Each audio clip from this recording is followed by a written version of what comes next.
26 नवंबर से इसलिए लिया कि 26 नवंबर के दिन 26 नवंबर 1950 को हमारे देश का संविधान जो है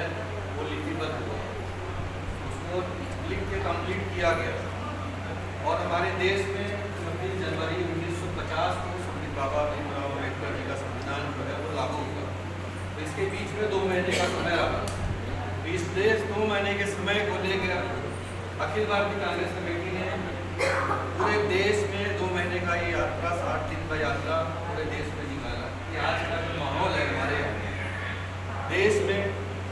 जो भारतीय जनता पार्टी की मोदी सरकार जो असमानता हमारे देश में फैला रही है, उस असमानता को वापस लाने के लिए हम सब कांग्रेस जनों को, हमारे कांग्रेस साथियों को, ये हमारे राष्ट्रीय अध्यक्ष ने प्रदेश अध्यक्ष ने ये आह्वान किया और सारे देश में इस यात्रा का शुभारंभ किया। हम सब की महत्व की जिम्मेदारी है, जवाबदारी है कि हमारे AICC ने और प्रदेश कांग्रेस कमेटी ने जो संकल्प लिया है, जो निर्देश किया है कि हमारे देश में जो अराजकता का माहौल भारतीय जनता पार्टी ने बनाया है, जो असमानता का माहौल हमारे देश में भारतीय जनता पार्टी ने बनाया है, उसके साथ हम सब जन जन तक पहुँचाएं और उसका विरोध करें।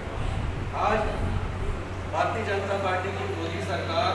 जो देश में माहौल बना रही है, जैसे एक उदाहरण के तौर पर मैं बताना चाहता हूँ कि अभी जो मैं कल समाचार में देख रहा था कि अभी जो NCP के अजीत पवार जी जो छोड़ के NCP से छोड़ के वो भारतीय जनता पार्टी के साथ में संगठन में गए, उनका 1000 करोड़ की जो संपत्ति थी जिसको इनकम टैक्स में ED ने अटैच कर लिया, उस मोदी सरकार के आज उनको एक वापस उनको क्लीन चिट मिल गई और उनकी जो संपत्ति थी 1000 करोड़ की जो संपत्ति थी वो वापस